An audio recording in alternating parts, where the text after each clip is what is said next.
السلام علیکم every one. Anxiety, اضطراب ایک فطری اور اکثر ضروری انسانی جذبات ہیں جس کی خصوصیات بے چینی، فکر، خوف یا خوف کے جذبات سے ہوتی ہے۔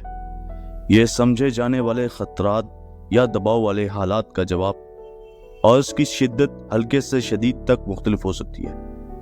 اگرچہ کچھ سطح کی اضطراب معمول کی بات ہے اور بعض حالات میں بھی مددگار ثابت ہو سکتی ہے، جیسے کہ ہمیں ممکنہ خطرات سے آگاہ کرنا۔ ضرورت سے زیادہ دائمی اضطراب کمزور اور روزمرہ کی زندگی میں مداخلت کر سکتا ہے۔ کامن سمپٹمز جو انگزائٹی یا اضطراب میں ہوتے ہیں وہ یہ ہیں: ضرورت سے زیادہ پریشان ہونا۔ بعض اوقات ہمارے ہاں لوگ کسی پریشانی میں یا کسی کام میں ضرورت سے زیادہ پریشان ہو جاتے ہیں۔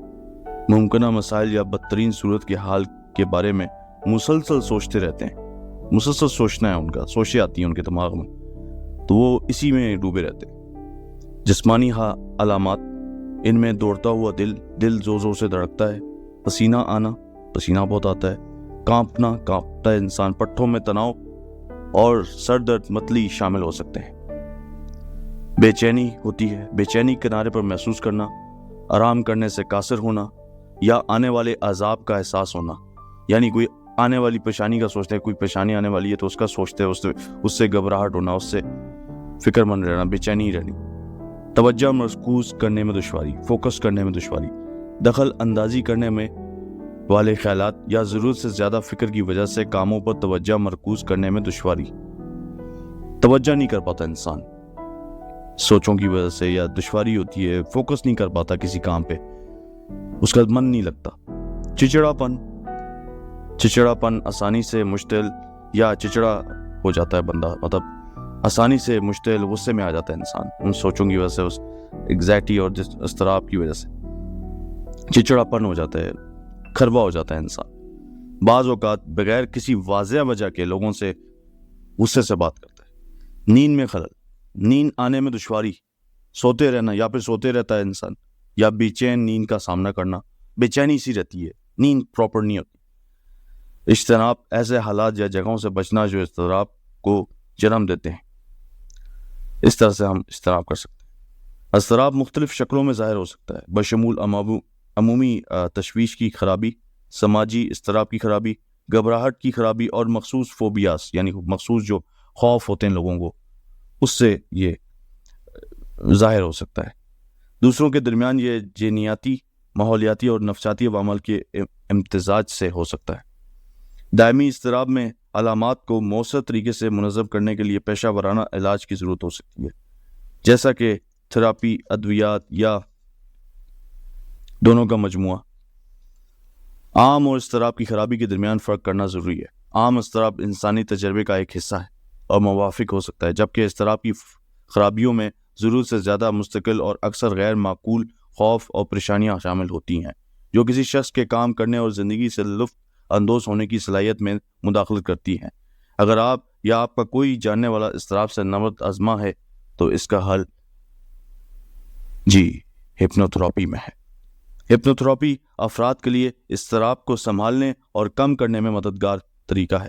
اس میں ہپنوزس کا استعمال شامل ہے، جو کہ ایک ٹرانس جیسی حالت ہے جس میں گہرے آرام اور زیادہ توجہ مرکوز ہوتی ہے تاکہ لاشعوری ذہن تک رسائی حاصل کی جا سکے، سب کانشیس مائنڈ تک، اور اضطراب کی بنیادی وجوہات کو حل کیا جا سکے۔ اضطراب پر قابو پانے کے لیے ہپنوتھراپی کے استعمال کے عمومی اقدامات یہ ہیں: انیشل کنسلٹیشن، یعنی ہپنوتھراپسٹ سے جب رابطہ کرتے ہیں تو وہ آپ سے سیشن سے پہلے انیشل کنسلٹیشن کرتا ہے، جس میں وہ جاننا چاہتا ہے کہ یہ جو آپ کو انگزائٹی ہے یہ کیوں ہو رہی ہے، اس کی وجہ کیا ہے، ٹریگر کرتا ہے، اس کی مسئلے تک، کاز تک پہنچنے کی کوشش کرتا ہے۔ سیٹ کلیئر گول، پھر آپ اور جو پیشنٹ یا کلائنٹ ہوتا ہے وہ ہپنوتھراپسٹ کے ساتھ سیٹ کرتا ہے گول اپنا کہ اچیو کیا کرنا ہے بیسیکلی اس نے ہپنوتھراپسٹ کے ساتھ مل کے اس ہپنوتھراپی سیشنز میں۔ ریلیکسیشن اور انڈکشن، ہپنوتھراپسٹ گائیڈ کرتا ہے into state of deep relaxation میں لے کے جاتا ہے وہ آپ کو، اور اس میں جا کے آپ کو خوب ریلیکسیشن سکون مہیا کرتا ہے. اس کے علاوہ سجیشن تھیوری ہوتی ہے, یہ اس کا پارٹ ہے ہپنوتھراپسٹ سیشنز میں, کہ پازیٹیو سجیشن دینا جو ریلیٹڈ ہوتی ہے انگزائٹی ریڈکشن سے. Redesign to reprogram your subconscious mind, مطلب لاشعوری دماغ کو آپ ری پروگرام کرتے ہیں. ری پروگرام کے تھرو ہی ان پرانی سوچوں کو, پرانے خیالات کو, واقعات کو مٹانا تو ہم نہیں کہہ سکتے, اس کو دور کرتے ہیں اور نئی سوچوں, پازیٹیو سوچوں کو آپ کے لاشعوری دماغ میں فیڈ کی جاتی ہیں تھرو سجیشنز یا انسٹرکشن. روٹ کاز آئیڈینٹیفائی کرنا.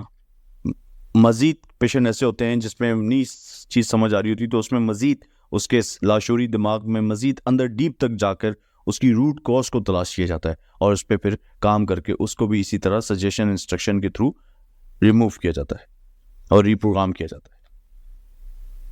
سیلف ہپنوسس, ہپنوتھراپسٹ جو ہے وہ اپنے کلائنٹ کو سیلف ہپنوسس کا بھی بولتا ہے کہ آپ جب گھر پہ جائیں یا اس سیشن سے باہر نکلیں تو آپ وہی چیزیں جو میں بتا رہا ہوں وہ آپ نے اپنے اوپر جب بھی ٹائم ملے آپ نے کرنا ہے تاکہ اس کا بھی افاقہ ہو. ریگولر سیشنز آپ نے ریگولر لینے ہیں, ویکلی بیسس پہ یا ڈیلی, جیسے وہ ہپنوتھراپسٹ آپ کو ریکمینڈ کرے گا آپ کی حالت کو دیکھ کے. تو ریگولر سیشن لینے ہیں, منیمم 6 سیشن ہوتے ہیں اس میں, لیکن آپ نے باقاعدگی سے سیشن لینے ہیں, کیونکہ اگر آپ کارپوریٹ سپورٹ نہیں کریں گے ہپنوتھراپسٹ کو تو پھر آپ کا علاج نہیں ہو پائے گا. ہوم ورک, ہپنوتھراپسٹ آپ کو سجیشن ریسٹرکشن دے رہا ہے ان ریلیکسیشن اسٹیٹ میں, ڈیپلی ہپنوٹک اسٹیٹ میں, تو وہی آپ نے گھر جا کے بھی اس کو اپنے اوپر اس پہ سوچنا ہے, غور و فکر کرنا ہے, اور آپ کو ریکارڈنگ کے تھرو بھی دی جا سکتی ہے وہی ہپنوتھراپسٹ کا پروسیس, اس کو سننا ہے اور اس پہ عمل کرنا ہے جو سجیشن دی جا رہی ہے. ایویلویشن اینڈ ایڈجسٹمنٹ, اس کے بعد ایویلویٹ کرنا ہے. ہپنوتھراپسٹ ایویلویٹ کرے گا کہ آیا جو کام ہو رہا ہے آپ کے اوپر ہپنوتھراپی سیشن کے تھرو, آیا اس سے فرق بھی پڑ رہا ہے, اور پڑ رہا ہے تو کتنا % پڑ رہا ہے, اور پھر اگر کوئی رد و بدل کرنا ہے, کوئی ایڈجسٹمنٹ کرنی ہے, ایڈیٹنگ کرنی ہے کسی چیز کی, کہ اس یہ نہیں اگر نیکسٹ ٹائم یہ کرنا ہے تو وہ بھی کیا جا سکے تاکہ پراپر آپ کا علاج ہو سکے اور آپ کو ریلیف مل سکے. آئی ہوپ آپ کو ہپنوتھراپی کے تھرو اضطراب کا علاج کے بارے میں پتہ چلا ہوگا, اور اضطراب کے بارے میں پتہ چلا ہوگا کہ اضطراب آخر ہے کیا اور کیوں ہوتا ہے. اگر آپ کو یہ میری ویڈیو پسند آئی ہے تو کائنڈلی لائک کریں, شیئر کریں, اور اپنی فیملی ممبرس اور اپنے ارد گرد آپ کے سرکل میں جو لوگ ہیں جو اس کو بیئر کر رہے ہیں, اس چیز کو فیس کر رہے ہیں, سفرنگ کر رہے ہیں, ان کو بھیجیں, کائنڈلی ان کی مدد کریں اس طرح سے, تاکہ وہ, میں عدنان دریس ہپنوتھراپسٹ ہوں, مجھ سے رابطہ کریں, یا کوئی بھی آپ کے علاقے میں قریب ہپنوتھراپسٹ ہے اس سے رابطہ کریں. میں اسلام آباد میں ہوں تو کائنڈلی آپ مجھ سے رابطہ کریں. کائنڈلی میری ویڈیو کو شیئر کریں, لائک کریں, شیئر کریں, سبسکرائب کریں میرے چینل کو, اور بیل آئیکن پہ ضرور کلک کریں تاکہ نئے آنے والی ویڈیوز کا نوٹیفیکیشن آپ کو بر وقت مل سکے. نیکسٹ ویڈیو تک کے لیے اللہ نگہبان.